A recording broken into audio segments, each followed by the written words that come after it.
நம் தேவனாகிய இயேசு கிறிஸ்துவினால் உங்களுக்கு கிருபையும் சமாதானமும் சந்தோஷமும் உண்டாவதாக. இன்றைக்கு தேவனுடைய ஊழியக்காரர் குறித்த வேத பகுதிகளை ஒரு தலைப்பின் கீழாக பார்க்க போறோம். அந்த தலைப்பானது தானியேல் எனும் ஊழியக்காரன். தானியேல் ஊழியக்காரன்னு சொல்லி தானியேல் புஸ்தகத்துல குறிப்பிடப்பட்டிருக்கா?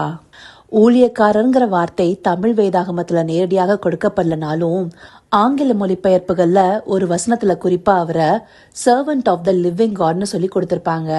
தானியேல் சிங்கங்கபியில போடப்பட்டிருக்கும் போது தரியு ராஜா அவரிடத்துல வந்து பேசுவார் இல்லையா, அப்பொழுது தானியேலே ஜீவனுள்ள தேவனுடைய தாசனேன்னு சொல்லி கூப்பிடுவார் இல்லையா, அததான் ஆங்கிலத்துல சர்வன்ட் ஆஃப் த லிவிங் காட்னு சொல்லி குறிப்பிட்டிருப்பாங்க. அப்படியாக தாசன்னு சொல்லப்படும் போது அது ஊழியக்காரரை குறிக்கிறதாக அல்லவா இருக்கு. அது மாத்திரம் இல்லாம வார்த்தைகள்ல குறிப்பிடப்பட்டிருக்கோ இல்லையோ, அவருடைய வாழ்க்கை நடையில அவர் ஒரு நல்ல ஊழியக்காரராக இருந்திருக்காருங்கிறத நம்மால அறிந்து கொள்ள முடியுது. அவர் தேவனுக்காக பக்தி வைராகியம் பாராட்டினவராக இருக்கிறாரு. பாபிலோனிய அரசவைக்காக சிறந்த யூத வாலிபர்களை தேர்ந்தெடுக்கணும்னு சொல்லப்பட்ட போது தானியேலும் அதுல ஒருத்தரா இருக்காரு. அப்படியாக தேர்ந்தெடுக்கப்பட்ட வாலிபர்களுக்கு ராஜ போஜனம் கொடுக்கணும்னு சொல்லப்பட்ட போது அதை அவர் வேண்டான்னு சொல்லி மறுத்தாரு. எதனால? அந்த ராஜ போஜனத்தினால தன்னை தீட்டுப்படுத்திக் கொள்ளக்கூடாதுங்கிறதுக்காக. எந்த விதத்திலயும் தேவனுக்கு உகந்ததல்லாத காரியத்தை செய்யக்கூடாதுங்கிறதுல கவனமா இருந்திருக்கிறாரு. அநேகர் ராஜ போஜனம் கிடைக்குதுன்னா அதுல மிகுந்த சந்தோஷப்படுவாங்க. ஆனா அந்த ராஜ போஜனம் தன்னை தீட்டப்படுத்த கூடாதுங்கிறதுக்காக தன்னை தேவனுக்கு உகந்த பக்தி வைராகியத்தோடு காத்து கொண்டதோடு அல்லாமல் அவரோடு கூட இருந்த நண்பர்களையும் அப்படியாகவே காத்து கொண்டார். ஷாத்ராக், மேஷாக், ஆபத்நேகோ என்பவர்களும் இந்த ராஜ போஜனத்தை தவிர்த்தவர்களாகவே இருந்தாங்க இல்லையா? அது மாத்திரம் இல்லாம தானியேல் தாவீது ராஜாவை போல 3 வேளை தேவனிடத்துல தவறாமல் ஜெபிக்கிறவராக இருந்தாரு. அப்படியாக அவர் ஜெபிக்கிறத அறிந்து அதை வைத்து ஒரு சதித்திட்டத்தை தீட்டி சிலர் ராஜாவினிடத்துல ஒரு உத்தரவு வாங்கி கொண்டாங்க. ராஜாவை தவிர வேற யாரை தொழுது கொண்டாலும் அவர்கள் சிங்கங்கபியில போடப்பட்டுங்கிற உத்தரவை பிறப்பிக்க செய்தாங்க. அப்படியாக உத்தரவு பிறப்பிக்கப்பட்ட போதும் தானியேல் தன்னுடைய தேவனை நோக்கி 3 வேளை ஜெபம் செய்கிறத தவறாம செய்து கொண்டிருந்தாரு. அந்தபடியாக அவர் தன்னுடைய தேவனை தொழுது கொண்டதற்காக சிங்ககபியில போடப்பட்ட போதும் அவர் பயப்படாம இருந்தாரு. தேவனும் சிங்கங்களின் வாயை கட்டி அவரை தப்புவித்தார். அந்த பகுதியில் தான் தரியு ராஜா தானியேல ஜீவனுள்ள தேவனுடைய தாசனேன்னு சொல்லி கூப்பிடுறாரு. அந்தபடியாக தரியு ராஜாவே அவரை அப்படி கூப்பிடும் போது அவர் தேவனிடத்துல பக்தி வைராகியம் பாராட்டினத அவர்கள் எல்லாரும் அறிந்தவராக இருக்கிறாங்க. அது மாத்திரம் இல்லாம தானியேலுடைய சில ஜெபங்களுக்கு காபிரியேல் தூதனே நேரடியாக அவருக்கு வந்து பதிலளித்ததை பார்க்கிறோம் இல்லையா? அதுவும் முக்கியமா தானியேல் 9 அதிகாரம் 23 வசனத்துல, நீ மிகவும் பிரியமானவன், ஆதலால் நீ வேண்டிக் கொள்ள தொடங்கின போதே கட்டளை வெளிப்பட்டதுன்னு சொல்லி அதை அறிவிக்க வந்தேன்னு காபிரியேல் தூதன் சொல்லுவதை வாசிச்சிருக்கோம் இல்லையா? அப்படியாக தேவனுக்கு பிரியமாக பக்தி வைராகியம் கொண்டவராக தானியேல் இருந்திருக்கிறாரு. அது மாத்திரம் இல்லாம தானியேல் 9 அதிகாரத்துல அவர் ஏறெடுத்த ஜெபத்தை வாசிக்கும் போது அவர் தன்னுடைய ஜனங்களுக்காக பரிந்து பேசுகிறத பார்க்க முடியும். அது மாத்திரம் இல்லாம அவர் மேல எந்த ஒரு குற்றமும் இல்லாத போதும் தன்னையும் ஒப்பு கொடுத்து பாவ அறிக்கை ஜெபம் செய்யறத நம்மால பார்க்க முடியுது.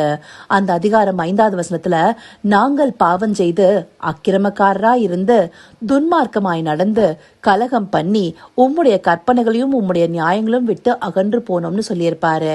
அந்தபடியாக அவருடைய ஜனங்கள் தீர்க்கதரிசியுடைய வார்த்தைகளை கேட்காம தேவனை விட்டு வழி விலகி நடந்ததற்காக தன்னையும் ஒப்பு கொடுத்து பாவ அறிக்கை ஜெபம் செய்கிறத நம்மால வாசிக்க முடியுது.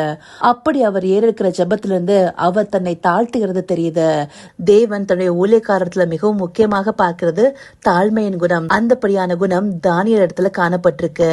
இது எல்லாத்திற்கும் மேலாக தானியேலுடைய வாழ்க்கை முறை எடுத்துட்டோம்னா, தானியேலும் மற்ற யூத ஜனங்களும் பாபிலோனிய அரசரால சிறைப்பிடித்து கொண்டு வரப்பட்டிருக்காங்க. அப்படியாக அடிமைத்தனத்துல இருந்த போதும் அவர் தேவனுக்காக பக்தி வைராகியம் பாராட்டினவராக இருந்திருக்காரு. அந்தபடி தேவனுக்கு அவர் உண்மையா இருந்த போது அவர் பாபிலோனிய அரசவையில் பதவியில உயர்த்தப்பட்டிருக்கிறாரு. அந்தபடி அரசவையில முக்கியமான பதவியில நிர்வகிக்கிறவங்க அதற்காகவே தங்களுடைய வாழ்க்கையை முழுவதுமாக அர்ப்பணிக்கிறாங்க. அப்படியாக தானியேலுக்கு திருமணமாகாம அவர் அந்த பதவிக்கான அர்ப்பணிப்போடு இருந்திருக்கிறாரு. அப்படி தனக்கான ஒரு சொந்த குடும்பமும் இல்லாம சிறைப்பிடிக்கப்பட்ட ஒரு தேசத்துல இருந்த போதும் தானியேல் தேவனுக்காக பக்தி வைராகியம் கொண்டவராக இருந்திருக்கிறாரு. இது எத்தனை பேரால முடியும்? நாம ஒரு கடினமான சூழ்நிலையை கடந்து வரும்போது நம்மால தேவனை வைராகியத்தோடு பற்றி கொள்ள முடியுதா? இதை நாம நிதானிச்சு பார்க்கணும். இந்தப்படியான நல்ல குணங்கள் தானியேல் இடத்துல இருந்ததுனாலதான் அவர் ஒரு நல்ல ஊழியக்காரராக இருந்திருக்கிறாரு. தேவனுக்கு பிரியமுள்ளவராக இருந்திருக்கிறாரு.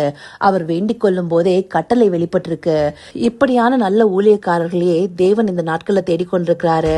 இந்தப்படியான அர்ப்பணிப்பு நம்ம ஒவ்வொரு இடத்திலையும் காணப்படணும். அதற்காகவே இந்த வேத பகுதி நமக்கு காண்பிக்கப்பட்டிருக்கு. இதை அறிந்து கொண்டு தேவனத்துல பக்தி வைராகியம் பாராட்டுகிற நல்ல ஊழியக்காரனா இருக்க அவரை நோக்கி பார்ப்போமா?